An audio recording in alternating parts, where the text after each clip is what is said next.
And then this news, it all started with the Catholic Bishop of Makurdi Diocese, Wilfred Anagbe.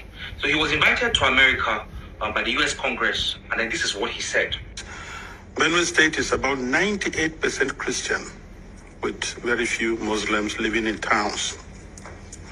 Nigeria and eventually my diocese and the state of Benue have become, in recent years, one of the most dangerous and insecure places for Christians. Islamist extremists are fiercely contesting the possession, control, and governing law of the land, especially in the country's northern and central regions, the latter of which is where Benue is located. Because just recently, at the beginning of the Ramadan fast, 12 states in northern Nigeria have declared closed schools so that they attend to this. And you can imagine which other country in the world does that.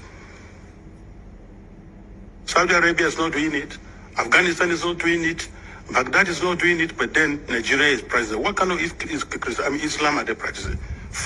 12 states. And not only Muslims are living in these places. Non-violent actions such as the exclusion of Christians from positions of power and adoption of such church members, the raping of women, the killing and exploitation of Christians, the destruction of churches and farmlands of Christian farmers, followed by the occupation of such lands by the Fulani herders, and also changing the names of these villages. With all this conspiracy, a perfect religion, Islam, take the blame. I want to read Deuteronomy 20:10 to 17. It says, when you march up to attack a city, make its people an offer of peace. If they accept and they open their gates, all the people in it shall be subjected to forced labor and shall work for you. If they refuse to make peace and they engage you in battle, lay siege to that city. When the Lord your God deliver it into your hands, put to the sword all the men in it, and for the women, the children, the livestock, and everything else in the city, you may take this as plunder for yourself, and you may use the plunder the Lord your God gives you from your enemy. This is how you are to treat all the cities that are at a distance from you and do not belong to the nations nearby. However, in the city of the nations the Lord your God is giving you as an inheritance, do not leave alive anything that breathes. Completely destroy them: the Hittites, the Ammonites, the Canaanites, the Perizzites, the Hivites, the Jebusites, as the Lord your God has commanded. In all this, a perfect religion takes the blame. I want to read you Deuteronomy 13:6-10. Deuteronomy 13:6-10. If your very own brother or your son or daughter or the wife you love or your closest friend secretly entice you, saying, let us go and worship other gods, gods that neither you nor your ancestors have known, God of the people around you, whether near or far, from the end of the land to the other, do not yield to them or listen to them. Show them no pity. Do not spare them or shield them. You must certainly put them to death. Your hand must be the first in putting them to death, and then the hands of the people. Stone them to death, because they try to turn away from your Lord, your God, who brought you out of the land, who brought you out of Egypt, out of the land of slavery. Then I want to read to you again, Numbers 31:17-18.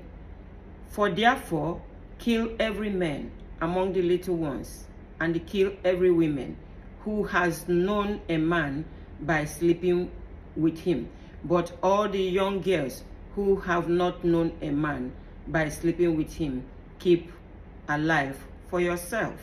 And I want to read to you Deuteronomy 13:15-17. You must kill with a sword everyone who lives in that city. Destroy the city completely and kill everyone in it, as well as the animals with a sword. Gather up everything from those people owned, and put it in the middle of the city square. Then completely burn the city and everything they own as a burnt offering to the Lord your God. The city should never be rebuilt. Let it be ruined forever. Don't keep for yourself any of the things found in that city. So the Lord will not be angry anymore. He will give you mercy and feel sorry for you. Then will make your nation grow larger as he promised to your ancestors. So with all this complaint, we cannot solve our problem any longer. We don't know how can we be united? You know, the Christians and the Muslims have meeting and look into what the Bible is telling us. Because I started creating content on religion because of our problem in Nigeria, and I now discovered that none of these things that I read now is written in Quran. You can only see this thing in Bible and in the Hadiths. So why cannot the Christians and the Muslims come together to look into what they have planted in us? We did not, the people you are reporting to, the people you are complaining to, their forefathers, their ancestors gave us this law. You understand? And it happened that some people, the Muslims, go and they copy this and they are practicing it. You are now complaining that they destroyed the city, they renamed the city, they burned the city, they buy everybody. Look at what the Bible is saying. I did not see this in Quran. Quran chapter 2 verse 190 says, fight those that fight against you and do not transgress, do not trespass. Quran chapter 2 verse 191 said, chase them out of where they have chased you. Do not transgress. Once you push them out of your boundary, do not take their boundary. You understand? And all this, I would like you guys to listen to continue listening to him. You know the places, so you clearly see an expansionist approach and Islamic culture, and then they are. So after everything he said is what led to the US government saying they're going to place sanctions on Nigeria. Then this news came up. So the thing is, Trump is a big fan of Christianity. The good thing now is we later saw that the Nigerian president had to invite the Catholic bishops in Nigeria.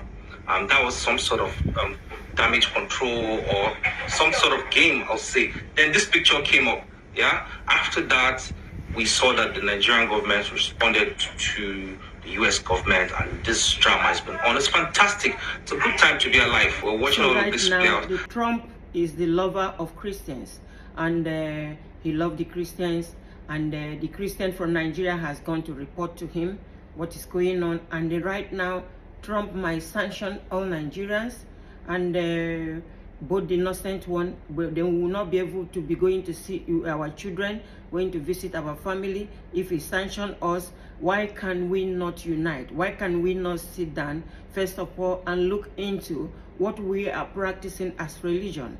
Both sides. We sit down, we think about it, we talk about it, we unite. You understand? The people you are going to report to, their ancestors created this life for us. They are the one, their papa, their ancestors made this life for us, and we are dwelling in it, and we are not finding it easy. If the Christians and the Muslims can call meetings, sit in one room and look into the book we are carrying, this Bible that we are carrying, look into it, what went from that Bible to Hadith. Because I look at Quran, I did not see anything of sorts. And at the end of the day, a perfect religion takes the blame.